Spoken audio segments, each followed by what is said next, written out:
Hi hello నమస్తే welcome back to my channel. మీరు చూస్తున్నారు railway 24 always railway information. So మనం ఎన్ని రోజుల నుంచి ఎదురు చూస్తున్న నోటిఫికేషన్ అయితే రైల్వే రాబోతున్నాయి అనమాట. సో దానికి సంబంధించిన ఫస్ట్ నోటిఫికేషన్ అయితే రైల్వే ప్రొటెక్షన్ ఫోర్స్ నుంచి అయితే రాబోతుంది. దానికి సంబంధించిన డైరెక్టివ్ 65 అనేది మనకైతే నిన్న జనవరి 2 రోజు అయితే రిలీజ్ చేయడం జరిగింది. మరి దాంట్లో ఏం మెన్షన్ చేశారు, ఎన్ని రకాల పోస్టులు వస్తున్నాయి, మరి ఎన్ని కానిస్టేబుల్ ఎన్ని పోస్టులు వస్తున్నాయి, అదేవిధంగా మనకి ఎస్ఐ ఎన్ని పోస్టులు వస్తున్నాయి, పూర్తి వివరాలు అయితే మనం వీడియోలో ఎక్స్ప్లెయిన్ చేసే ప్రయత్నం చేస్తున్నాం. కాబట్టి వీడియోకి ఒక లైక్ చేసి తప్పకుండా మీ ఫ్రెండ్స్కి అయితే షేర్ చేయండి.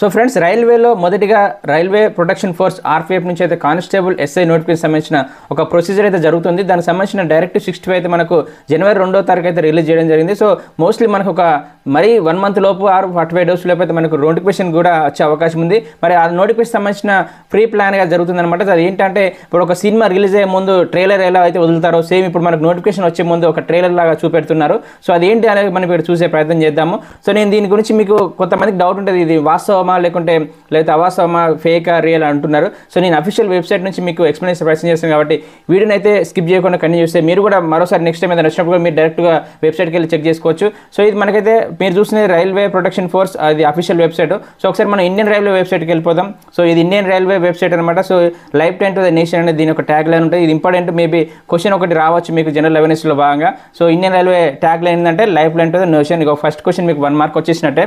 సో ఇక్కడ మనం చూసుకుంటే మినిస్టర్ ఆఫ్ రైల్వేస్ ఉంటుంది. సో మినిస్టర్ ఆఫ్ రైల్వేస్లో మనం రైల్వే బోర్డు కానీ క్లిక్ చేస్తే మనకైతే ఈ విధంగా వస్తాయి అనమాట. సో ఈ విధంగా ఇండియన్ రైల్వేస్ సంబంధించిన మరొకటి వెబ్సైట్ అయితే ఓపెన్ అవుతుంది. ఇక్కడ మనం వెళ్ళి అబౌట్ ఇండియన్ రైల్వేస్లోకి వెళ్ళి మనం కార్పొరేట్ వ్యూ క్లిక్ చేసిన తర్వాత మనకైతే కార్పొరేట్ వ్యూ క్లిక్ చేయాలి. క్లిక్ చేసిన తర్వాత మనకి ఇక్కడ రైల్వే బోర్డ్ డైరెక్టరీస్, మీరు మౌస్ని అబ్జర్వ్ చేయండి. మౌస్ ఎక్కడికి పోతే అక్కడ మీరు అబ్జర్వ్ చేయండి, రైల్వే బోర్డ్ డైరెక్టరీస్ ఉంటుంది. సో రైల్వే డైరెక్టరీస్ వెళ్ళిన తర్వాత మనకి ఇక్కడ మనది ఆర్పిఎఫ్ అనేది సెక్యూరిటీ సంబంధించిన కేటగిరీ కాబట్టి సెక్యూరిటీ మనం క్లిక్ చేస్తున్నాం. ఇక్కడ చూడవచ్చు సెక్యూరిటీ క్లిక్ చేస్తున్నాను.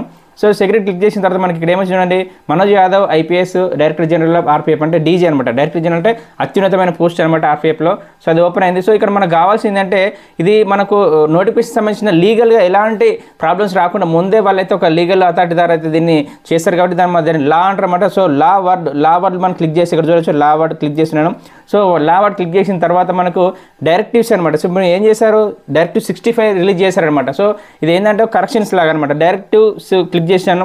సో డైరెక్ట్ క్లిక్ చేసిన తర్వాత ఇక్కడ మనం చూసుకోవచ్చు 2022 నుంచి డైరెక్టివ్స్ అంటే దానికి సంబంధించిన ఆర్పిఎఫ్ సంబంధించిన ప్రతి అప్డేట్ అనేది రిక్రూట్మెంట్ ప్రాసెస్ ఏ విధంగా ఉంటుంది అనేది ప్రతిదీ ఇక్కడ అయితే మనకు మెన్షన్ చేస్తున్నారు. సో మనకు కావాల్సింది ఏంటంటే డైరెక్టివ్ 65 ఇక్కడ చూడవచ్చు. మనకు కావాల్సింది డైరెక్టివ్ 65 అయితే దీన్ని కనుక క్లిక్ చేస్తే మీరు ఏదైతే నిన్న నుంచి చూస్తున్నారు యూట్యూబ్లలో ఆ పీడిఎఫ్ అనేది ఏంటంటే ఇక్కడ ఉందన్నమాట. సో ఆ పీడిఎఫ్ అనేది డైరెక్ట్ 65 మనం దాన్ని కనుక క్లిక్ చేస్తే మీరు యూట్యూబ్లో చూస్తున్న మీకు యూట్యూబ్లో ఎవరైనా చూపెట్టిన పీడిఎఫ్ అనేది ఇక్కడ ఉందన్నమాట. ఇది అఫీషియల్ వెబ్సైట్ నుంచి నేనైతే మీకు తీసుకొచ్చాను. సో మీరు కూడా నేను చెప్పిన స్టెప్ ప్రకారం మీరు కూడా వెళ్ళి తీసుకోవచ్చు.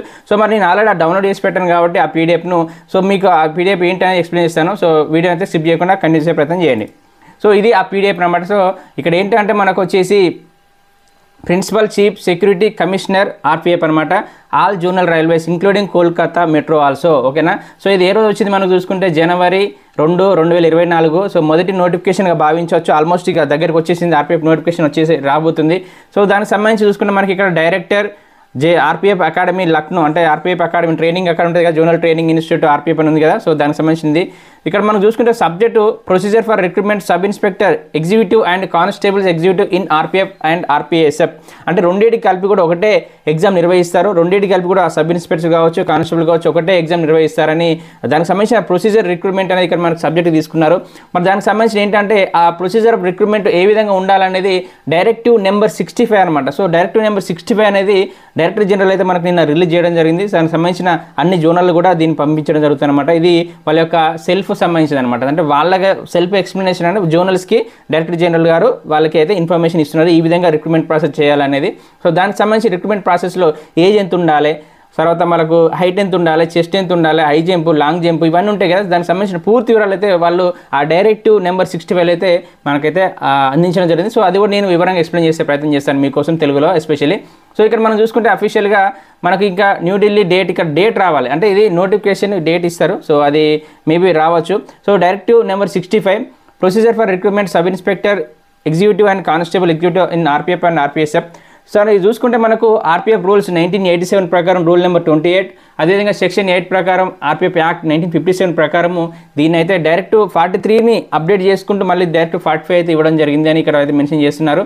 So determination of vacancies, so vacancies ఎన్ని ఉన్నాయి అనేది ఒకసారి మనం చూసుకుంటే the current round of recruitment is being done for filling of vacancies of 2000 in the rank of constable and vacancies of 250 in the rank of sub inspector in RPF RPSF. అంటే 2000 వరకు constable executive ఉన్నాయి, అదేవిధంగా 250 వరకు అయితే sub inspector పోస్టులు అయితే ఉండడం జరిగింది.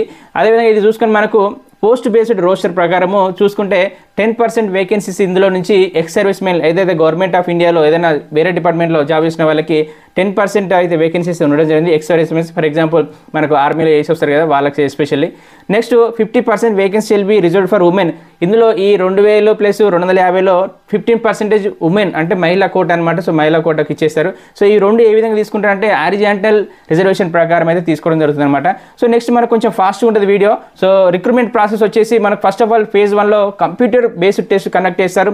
నెక్స్ట్ ఫేజ్ 2లో ఫిజికల్ ఎఫిషియెంట్ టెస్ట్ కండక్ట్ చేస్తారు. తర్వాత ఫిజికల్ మెజర్మెంట్ టెస్ట్ ఉంటుంది.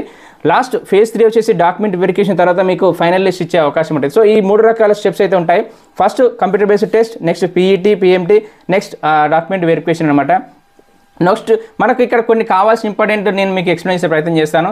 సో మనం కనుక చూసుకుంటే వీటికి సంబంధించిన నోడల్ ఆఫీసర్స్ అనేది వాళ్ళు నామినేట్ చేసుకుంటే సో అది మనకి ఇప్పుడు అవసరం లేదు. సో మనకు కావాల్సిన ఏంటంటే మరి ఏ జోన్కి అప్లై చేసుకోవాలని చాలా మందికి డౌట్ ఉంటుంది. అసలు ఆర్పిఎఫ్ని ఏ విధంగా కన్సిడర్ చేస్తారంటే 4 రీజియన్లుగా, అంటే జోన్స్ కాదు, ఇక్కడ కొన్ని జోన్స్లను కలిపి ఒక రీజియన్ కింద డివైడ్ చేస్తారనమాట. సో 4 రీజియన్స్ ఉంటాయి. అది east, west, north, south. So ఆ ఏరియాలో ఉన్న జోన్స్ అన్ని కలిపి ఈస్ట్లోకి వెళ్ళిపోతే, వెస్ట్ సైడ్ ఉన్న జోన్స్ అన్ని కలిపి వెస్ట్ సైడ్కి వెళ్ళిపోతే అక్కడ ఉన్న ఒక జోన్కి ఇనిషియేషన్ ఇస్తారనమాట. అది నోడల్గా తీసుకుంటారు. సో ఇక్కడ మనం కనుక చూసుకుంటే ఈస్ట్ సైడ్ చూడండి, ఇక్కడ ఈస్ట్ రీజియన్ కనుక చూసుకుంటే eastern railway, east Coast railway, east central railway, north ventral railway, central east railway, ఈ 3 ఈ ఆల్మోస్ట్ 5 ఉన్నాయి. సో వీటికి నోడల్గా ఏది తీసుకున్నట్టే ఈస్టర్న్ రైల్వే తీసుకున్నట్టు. ఈస్టర్న్ రైల్వే వచ్చేసి మనకు కోల్కతా అనమాట. నెక్స్ట్ వెస్ట్లో తీసుకుంటే western railway, west central railway, central railway, south east central railway ఇవి తీసుకున్నారు. ఇక్కడ సెంట్రల్ రైల్వేని నోడల్గా తీసుకున్నారు ముంబై జోన్కి సంబంధించి. నెక్స్ట్ నార్త్లో కనుక చూసుకుంటే northern railway, north central railway, north eastern railway, north western railway, northern రైల్వేని నోడల్గా తీసుకోవడం జరిగింది. నార్థన్ రైల్వే వచ్చేసి మనకు ఢిల్లీలో ఉంది జోను, ఢిల్లీ జోను. నెక్స్ట్ సౌత్లో అంటే ఎస్పెషల్ మన తెలుగు వాళ్ళు ఎక్కడ ఉంటారు, సౌత్లో ఉంటారు. సో సౌత్లో చూసుకుంటే southern railway, south central railway, south western railway. So ఇది చెన్నై, సికింద్రాబాద్, బెంగళూరు అనమాట. సో హుబ్లీ. ఇక్కడ చూసుకుంటే నోడల్గా సదరన్ రైల్వే తీసుకోవడం జరిగింది. సో సదరన్ రైల్వే అంటే చెన్నై. సో మన తెలుగు వాళ్ళకి ఎస్పెషల్లీ మనం లోకల్గా దగ్గరగా ఉండాలి, సో నేను ఇంటికి అందుబాటులో ఉండాలి, ట్రావెలింగ్ తక్కువ సమయం ఉండాలంటే సౌత్కి మీరు అప్లై చేసుకుంటే మీకు దగ్గరగా ఉంటుంది. సో మీరు నార్త్ కూడా అప్లై చేసుకోవచ్చు, వెస్ట్ కూడా ఎక్కడైనా అప్లై చేసుకోవచ్చు. ఎందుకంటే ఇది సెంట్రలైజ్డ్ నోటిఫికేషన్ కాబట్టి మనకు ఓబీసీ సర్టిఫికేట్ ఉన్నది, ఎస్సీ ఎస్టీ ఉంటుంది కాబట్టి ఎక్కడైనా ఏ జోన్కైనా ఏ రీజియన్కైనా అప్లై చేసుకోవచ్చు. ఇక్కడ జోన్ అనద్దు, మనం రీజియన్కి అప్లై చేసుకోవాలి. రీజియన్ అప్లై చేసుకున్న తర్వాత మీకు ఆ జోన్ ఇచ్చే అవకాశం ఉంటుంది అనమాట. సో ఇది డీటెయిల్స్ అనమాట. నెక్స్ట్ మనం చూసుకుంటే ఇంపార్టెంట్ మనకు కావాల్సింది ఎలిజిబిలిటీ క్రైటీరియా చూసుకుందాం. సో ఖచ్చితంగా మస్ట్ ఇండియన్ అయి ఉండాలి. తర్వాత క్వాలిఫికేషన్ కనుక చూసుకుంటే సబ్ ఇన్స్పెక్టర్ వచ్చేసి కంపల్సరీ డిగ్రీ కంప్లీట్ చేసిన వాళ్ళు మాత్రమే ఎలిజిబిలిటీ. సో చాలామంది డిగ్రీ చేస్తున్న ఫైనల్ ఇయర్ వాళ్ళు అడుగుతూ ఉంటారు కామెంట్స్లో. సో మీరు ఎలిజిబిలిటీ కాదు, డిగ్రీ కంప్లీట్ అయిన వాళ్ళు మాత్రం ఎలిజిబిలిటీ ఉంటారు. వీళ్ళకి ఏజ్ కనుక చూసుకుంటే మినిమం 20 సంవత్సరాలు దాటి ఉండాలి. సో 20 సంవత్సరాలు ఉండాలి. తర్వాత మ్యాక్సిమం 25 ఉండాలన్నమాట. సో వీళ్ళకి ఓబీసీ వాళ్ళైతే 3 సంవత్సరాలు ఎక్స్టెన్షన్ ఉంటుంది, ఎస్సీ ఎస్టీ వాళ్ళకైతే 5 ఇయర్స్ ఉంటుంది, అది చెప్తాను చివరిలో. నెక్స్ట్ కానిస్టేబుల్ చూసుకుంటే 10th పాస్ అయి ఉండాలి, లేదా 10th ఈక్వలెంట్ రికగ్నైజ్డ్ బోర్డు నుంచి మనం కంప్లీట్ చేసి ఉంటే మీరు ఎలిజిబుల్ ఉంటారు. దీనికి 18 సంవత్సరాలు ఉండాలి, తర్వాత మ్యాక్సిమం 25 ఉండాలి. ఇక్కడ కూడా ఎస్సీ ఎస్టీకి ఓబీసీకి 3 సంవత్సరాలు 5 సంవత్సరాలు అయితే ఏజ్ రిలాక్సేషన్ ఉంటుంది. సో ఇక్కడ చాలామంది నిరుద్యోగులు అడుగుతున్నది ఏంటంటే ఏజ్ రిలాక్సేషన్ ఇస్తారా నోటిఫికేషన్ టైంలో అని అంటున్నారు. సో మరి కరోనా వల్ల ఆల్మోస్ట్ 4 ఇయర్స్ అవుతుంది, మనకు లాస్ట్ నోటిఫికేషన్ 2018లో రావడం జరిగింది. సో మనం దాని గురించి ఒక గతంలో వీడియో చేయడం జరిగింది అనమాట. సో ఏజ్ రిలాక్సేషన్ పెంచకపోవడం గవర్నమెంట్ రైల్వే బోర్డు ఆధీనంలో ఉంటుంది. సో మీ ప్రయత్నం మీరు చేసుకుంటే మంచిది అని నా సజెషను. సో నెక్స్ట్ ఇక్కడ చూసుకుంటే మనకు ఏజ్ రిడక్షన్ చూసాను కదా, ఎస్సీ ఎస్టీ వాళ్ళకి 5 ఇయర్స్, ఓబీసీ వాళ్ళకి 3 ఇయర్స్. అదేవిధంగా ఇక్కడ మనకు వేరే ఉంటుంది, ఎక్స్ సర్వీస్ మెన్ వాళ్ళకు 10 ఇయర్స్ ఉంటుంది, ఎస్సీ ఎస్టీ వాళ్ళకు ఓబీసీ 8 ఇయర్స్ ఉంటుంది. సో అది మనకు ఎక్కువ అవసరం లేదు. నెక్స్ట్ ఫిజికల్ మెజర్మెంట్ కనుక చూసుకుంటే అంటే కానిస్టేబుల్ ఎస్ఐకి సంబంధించి ఫిజికల్ మెజర్మెంట్ కనుక చూసుకుంటే ఇక్కడ మేల్ ఫీమేల్కు అలాగలా ఉంటాయి అనమాట. సో ఇక్కడ మనం చూసుకుంటే యూఆర్ ఓబీసీ వాళ్ళకైతే మేల్ వచ్చేసి 165 సెంటీమీటర్స్ ఉండాలి, ఫీమేల్ 157 సెంటీమీటర్స్ ఉండాలి. ఎస్సీ ఎస్టీ వాళ్ళు చూసుకుంటే male 160 centimetres, female female 152 centimetres ఉండాలి. మరి అదేవిధంగా మనకు చెస్ట్ ఎక్స్పాన్షన్ ఉంటుంది. చెస్ట్ ఇది మేల్కు సంబంధించి ఓన్లీ మేల్స్కి సంబంధించి చూసుకుంటే మనకు ఓబీసీ వాళ్ళకి వచ్చేసి 80 ఉండాలి. ఓకేనా, ఓబీసీ వాళ్ళకి వచ్చేసి 80 ఉండాలి. ఎక్స్పాండ్ చేస్తే 85 ఉండాలి. ఎస్సీ ఎస్టీ వాళ్ళు చూసుకుంటే 76.2 ఉండాలి. ఎక్స్పాన్షన్ చేస్తే 81.2 ఉండాలి. సో నెక్స్ట్ మనకి ఇంకా మరి ఇంపార్టెంట్ కనుక అప్డేట్ కనుక తీసుకుంటే ఇక్కడ ఇవన్నీ సంబంధించిన ఇంకా అన్ని అప్డేట్ కావాలి. సో రైల్వే రిక్రూట్మెంట్ అదన్నీ చూస్తారనమాట. ఇంకా నోటిఫికేషన్ అఫీషియల్ రిలీజ్ కాలేదు. సో నోటిఫికేషన్ రిలీజ్ అవ్వకంటే ముందు ఒక ట్రైలర్ అయితే మనకు చూపెడుతున్నారు. ఎగ్జామ్ ఫీ ఎంత ఉంటుంది, సో మోడ్ ఆఫ్ పేమెంట్ ఎంత, హౌ టు అప్లై, ఇవన్నీ నెక్స్ట్ మనకు రైల్వే రిక్రూట్మెంట్ బోర్డు ఎగ్జామ్ నిర్వహిస్తుంది కాబట్టి వాళ్ళు ఆన్లైన్ అప్లికేషన్ రిసీవ్ చేసుకుంటారు. అప్పుడు మొత్తం కంప్లీట్గా మనకు ఎక్స్ప్లెయిన్ చేయడం జరుగుతుంది అనమాట. సో ఇక్కడ మనకు చూసుకుంటే మోడ్ ఆఫ్ ఎగ్జామ్లో కనుక చూసుకుంటే మనకు టైం అలౌడ్ మినిట్స్ 90 మినిట్స్ ఉంటుంది. కానిస్టేబుల్కైనా ఎస్ఐకైనా రెండింటికి మనకు 90 మినిట్స్ అయితే టైం ఉంటుంది. నెంబర్ ఆఫ్ క్వశ్చన్స్ చూసుకున్నా కూడా 120 క్వశ్చన్స్ ఉంటాయి. 120 క్వశ్చన్స్ ఉంటాయి రెండింటికి. అదేవిధంగా జనరల్ అవేర్నెస్ ఈ మొత్తం సిబిటి సిలబస్ పరంగా చూసుకుంటే ఆర్పిఎఫ్ ఎస్ఐకైనా కానిస్టేబుల్కైనా సేమ్ ఉంటాయి. కాకపోతే స్టాండర్డ్స్ ఇప్పుడు మీరు 10th వరకు అప్లై చేసుకున్నారు కాబట్టి 10th స్టాండర్డ్ వరకే జనరల్ సైన్స్ క్వశ్చన్స్ రావచ్చు, ఆర్థమెటిక్ రావచ్చు, జనరల్ ఇంటెలిజెన్స్ రీజనింగ్ క్వశ్చన్స్ వస్తాయి. అదే కనుక మీరు సబ్ ఇన్స్పెక్టర్ డిగ్రీ కాబట్టి కొంచెం క్వశ్చన్స్ స్టాండర్డ్ అనేది ఎక్కువ ఉండే అవకాశం ఉంటుంది. సో మీరు ఎస్ఐ కనుక ఎస్ఐ రేంజ్లో ప్రిపేర్ అయితే కనీసం కానిస్టేబుల్ కూడా వచ్చే అవకాశం ఉందని నేనైతే మీకు చెప్తున్నాను.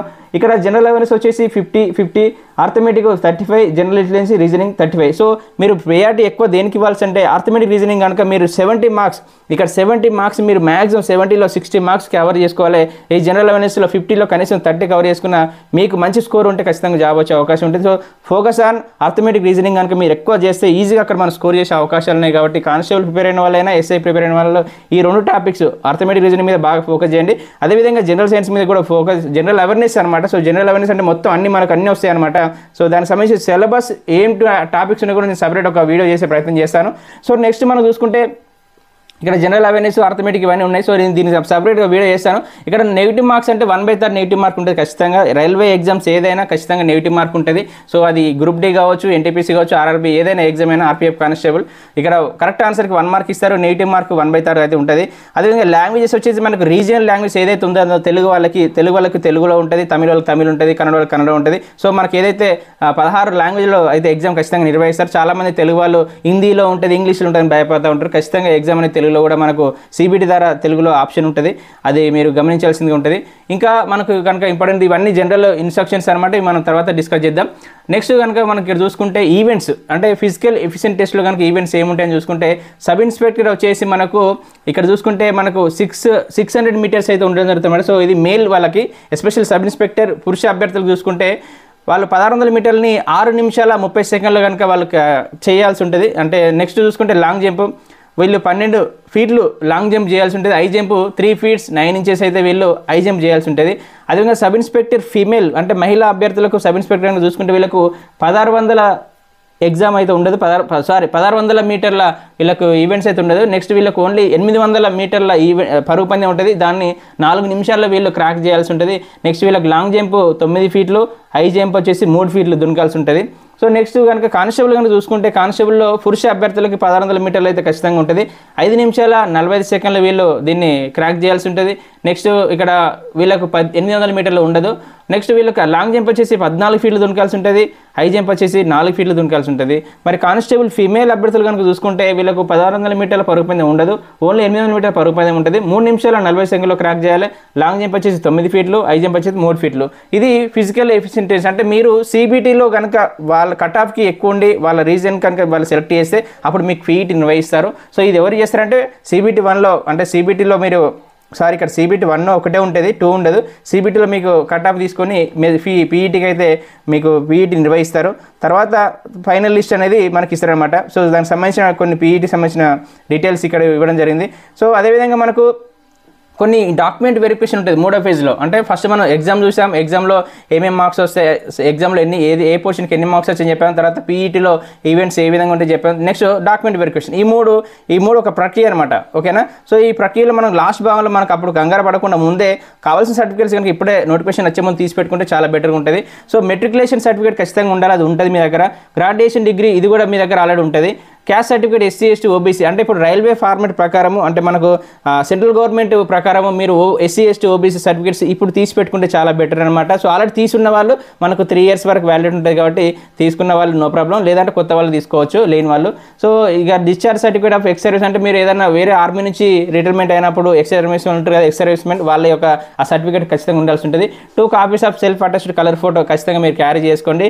తర్వాత మీరు ఏదైనా నా గవర్నమెంట్ ఆర్గనైజేషన్లో కనుక వర్క్ చేస్తూ దీనికి సెలెక్ట్ అయితే ఎన్ఓసి ఖచ్చితంగా నో ఆబ్జెక్షన్ సర్టిఫికేట్ అంటే తీసుకురావాల్సి ఉంటుంది. ఫర్ ఎగ్జాంపుల్ గ్రూప్ డి చేస్తున్న ఒక అబ్బాయి ట్రాక్ మెయిన్ ఎంప్లాయ్ మనకు ఆర్పిఎఫ్ ఎస్ఐ కొట్టిననుకో అప్పుడు ఖచ్చితంగా వాళ్ళు గ్రూప్ డి నుంచి వాళ్ళ రెస్పెక్టివ్ ఆఫీసర్ నుంచి ఎన్ఓసి తీసుకెళ్లాల్సి ఉంటుంది అనమాట. సో కొన్ని ఇలాంటి ఇన్స్ట్రక్షన్ ఖచ్చితంగా మీరు ఇప్పటికప్పుడు ముందే అడ్వాన్స్గా ఉంటే మీకు తర్వాత ఈజీగా ఉంటుంది ప్రాసెస్. తర్వాత all certificate should be either in English are in Hindi. అంటే మనం ఏదైనా క్యాస్ట్ సర్టిఫికేట్స్ కనుక తీసుకున్నప్పుడు అక్కడ తెలుగులో రాయకండి, మేము తెలుగు మీడియం కదా సార్ మేము తెలుగు మీడియం రాయద్దు. అక్కడ ఏంటంటే మీరు మండల ఆఫీస్కి వెళ్ళి క్యాస్ట్ సర్టిఫికేట్ తీసుకున్నప్పుడు అక్కడ ఇంగ్లీష్లో మెన్షన్ చేయండి. మీ పేరు మీ నాన్న పేరు మీ యొక్క క్యాస్ట్ అని ఇంగ్లీష్లో రాకుంటే మనం ఎందుకు చెప్పండి. సో కాబట్టి మీరు అంత తర్వాత ప్రాబ్లం రాకుండా ఏంటంటే వాళ్ళు ముందే నోట్ ఇచ్చారు, ఇక్కడ నోట్ చూడండి, note all certificate should be either English are Hindi. So ఇంగ్లీష్లో మెన్షన్ చేసుకుని తెలుగు వాళ్ళు ఎస్పెషల్లీ. సో ఇది ఇంకోటి ఇక్కడ చూసుకుంటే ఇక్కడ in case of OBC candidates the certificate should especially indicate that the candidate does not belong to the person sections క్రిమి layer. So క్రిమి లేయర్ అనేది ఓబీసీ వాళ్ళకి ఖచ్చితంగా ఉంటుంది. సో దాని యొక్క మీ ఎకనామికల్ ఫైనాన్షియల్ బట్టి ఒకటి ఉంటుంది కాబట్టి దాన్ని కూడా మీరు ఇప్పుడే క్లియర్గా చూసుకొని అది Note 4గా మనకైతే ఇవ్వడం జరిగింది. సో ఖచ్చితంగా ఈ అన్ని డీటెయిల్స్ కూడా మనకు అఫీషియల్ నోటిఫికేషన్ కూడా మళ్ళీ వస్తాయి. సో ఇక్కడ మనకు చూసుకుంటే number of marks written examination అంటే జస్ట్ క్వాలిఫై అవ్వడానికి అంటే మీరు పీఈటీకి సెలెక్ట్ అవ్వడానికి, సో మీరు పీఈటీకి సెలెక్ట్ అవ్వడానికి మీకు ఎస్ఐకి వచ్చేసి 42 మార్క్స్ యూఆర్ ఓబీసీ వాళ్ళు రావాల్సి ఉంటుంది, ఎస్సీ ఎస్టీ వాళ్ళు 36 రావాల్సి ఉంటుంది అనమాట. ఓకేనా. సో ఎస్సీ ఎస్టీ వాళ్ళు 36, ఓబీసీ వాళ్ళు యూఆర్ వాళ్ళు 42 మార్క్స్ క్వాలిఫైయింగ్ మార్క్స్ ఇవి. సో ఇవి క్వాలిఫై అయిన తర్వాత మిమ్మల్ని అవకాశం ఉంటే పీఈటీకి పిలుస్తారు, లేకుంటే వాళ్ళ కట్ ఆఫ్ కంటే మీరు తక్కువ ఉంటే పీఈటీకి పిలవరు. ఓకేనా. సో నెక్స్ట్ దీని తర్వాత preparation for select panel list అయితే ఒకటి ఉంటుంది. పీఈటీ చూసాము, తర్వాత డాక్యుమెంట్ వెరిఫికేషన్ తర్వాత చూస్తుంది. తర్వాత అదేవిధంగా కానిస్టేబుల్ కనుక చూసుకుంటే కానిస్టేబుల్ కూడా cut off marks qualify marks ఏంటంటే క్వాలిఫై మార్క్స్ యూఆర్ ఓబీసీకి వచ్చేసి 42, ఎస్సీఎస్టీకి 36 అయితే ఉండడం జరిగింది. సో టోటల్ 120 మార్క్స్ కనుక ఎగ్జామ్ నిర్వహిస్తారు. 90 నిమిషాల టైం ఉంటుంది. అందులో 50 మార్కులు వచ్చేసి జనరల్ అవేర్నెస్, 35 మార్కులు వచ్చేసి అర్థమెటిక్, 35 మార్కులు వచ్చేసి జనరల్ ఇంటెలిజెన్స్ రీజనింగ్ అనమాట. సో అది మీకు ఆల్రెడీ గతంలో చెప్పేశాను. సో ఇది దానికి సంబంధించిన పూర్తి వివరాలతోని కొన్ని జనరల్ ఇన్స్ట్రక్షన్స్ అయితే ఇవ్వడం జరిగింది. సో ఇవి మొత్తం మనకు డిఏ డాక్యుమెంట్ ఏమేం చేస్తారంటే అనెక్సర్ ఏ వచ్చేసి format of caste certificate SC ST వాళ్ళది, అనెక్సర్ బి వచ్చేసి format of caste certificate for OBC, annexure C ఇచ్చారు, అనెక్సర్ డిఈ ఇవన్నీ ఇచ్చారు. దీనికి సంబంధించి ఈ పీడిఎఫ్ నేను మన టెలిగ్రామ్ గ్రూప్లో నేను షేర్ చేస్తాను. సో మన టెలిగ్రామ్ గ్రూప్ వచ్చేసి రైల్వే 24 అని ఉంటుంది. రైల్వే 24 మీరు టెలిగ్రామ్లో సెర్చ్ చేయండి, లేదంటే నేను డిస్క్రిప్షన్లో ఫస్ట్ లింక్ ఇస్తాను, అదేవిధంగా కామెంట్లో కూడా పిన్ చేస్తాను మన లింక్, మీరు అక్కడ జాయిన్ అవ్వండి. ఇట్లాంటి పీడిఎఫ్స్ రైల్వే సంబంధించిన ఏ అప్డేట్ వచ్చినా మన ఆ గ్రూప్లో అక్కడ షేర్ చేస్తాం కాబట్టి తప్పకుండా మీరు మన టెలిగ్రామ్ గ్రూప్లో జాయిన్ అవ్వండి. సో ఇది చూసుకోవచ్చు, director general railway protection force railway board New Delhi. So ఇది జెన్యూన్ నోటిఫికేషన్ రాబోతుంది. చాలామంది ఫేక్ అంటారు, మనం గతంలో ఫేక్ వీడియో కూడా చేయడం జరిగింది. ఎందుకంటే ఫేక్ వాళ్ళు కొంతమంది వెబ్సైట్ వాళ్ళు డిజైన్ చేసి ఇస్తున్నారు ఆర్పిఎఫ్ నోటిఫికేషన్ అని, గ్రూప్ డి నోటిఫికేషన్ అని. సో అది ఆ ఫార్మాట్ వేరు ఉంటుంది, మన రైల్వే ఫార్మాట్ ఒకలా ఉంటుంది. కాబట్టి తప్పకుండా జెన్యూన్ వీడియోను చూడండి. తప్పకుండా మీరు మన ఛానల్ సబ్స్క్రైబ్ చేసుకుని రైల్వే సంబంధించిన ఎలాంటి అప్డేట్స్ వచ్చినా ఇప్పటికప్పుడు మన ఛానల్ ద్వారా తీసుకొచ్చే ప్రయత్నం చేస్తాం. కొంచెం లేట్ అయినా కానీ తప్పకుండా మన ఛానల్లో వీడియో అయితే ఉంటుంది. మీకు తెలుగులో అర్థమయ్యే విధంగా ఫుల్ క్లారిఫికేషన్తో తప్పకుండా మన ఛానల్ ఎప్పటికప్పుడు వీడియోలు తీసుకొస్తాను. సో మీరు ఇప్పుడు చూసుకోవచ్చు, రైల్వే 24 అనేది ఆల్వేస్ రైల్వే ఇన్ఫర్మేషన్తో మీకు వీడియోలో చేస్తుంది. సో మనం గివ్ సంబంధించిన ఒక భారీ ఎత్తున బుక్స్ కూడా ఇవ్వడం జరిగిందనమాట. సో మంచి రెస్పాన్స్ వచ్చింది, చాలామంది అయితే మనకు రెస్పాన్స్ అయ్యారు. సో వాళ్ళ ఆదాయం మనకి నేను ధన్యవాదాలు తెలియజేసుకున్నాను. సో 2024 కూడా మంచి ఊపుతో మన ఛానల్ ముందుకెళ్ళాలని మనస్ఫూర్తిగా కోరుకుంటూ, రైల్వే నోటిఫికేషన్స్ ఏదొచ్చినా తప్పకుండా దానిపై ఒక క్లారిటీ ఇన్ఫర్మేషన్తో మీరు ఎలా చదవాలి, ఏ విధంగా ముందుకెళ్ళాలి, మంచి గైడెన్స్తో తీసుకొచ్చే ప్రయత్నం చేస్తాను. అదేవిధంగా రైల్వే జాబ్ సాధించిన వాళ్ళతో ఇంటర్వ్యూ కూడా చేస్తున్న వాళ్ళు ఎలా చదివారు, ఏ బుక్స్ చదివారు అనేది కూడా మీకు యూజ్ అవుతుంది. సో వాళ్ళ యొక్క ఎక్స్పీరియన్స్ మీకు యూజ్ అవుతుంది కాబట్టి తప్పకుండా వాళ్ళతో కూడా వీడియోలు చేస్తూ మీ ముందుకు తీసుకొచ్చే ప్రయత్నం చేస్తాను. కాబట్టి రైల్వే 24 అనే యూట్యూబ్ ఛానల్ తప్పకుండా సబ్స్క్రైబ్ చేసుకొని మీ ఫ్రెండ్స్కి షేర్ చేయండి. Thank you so much. నేను మీ కట్కం నరేష్, రైల్వే జాబ్ ఎక్స్పర్ట్.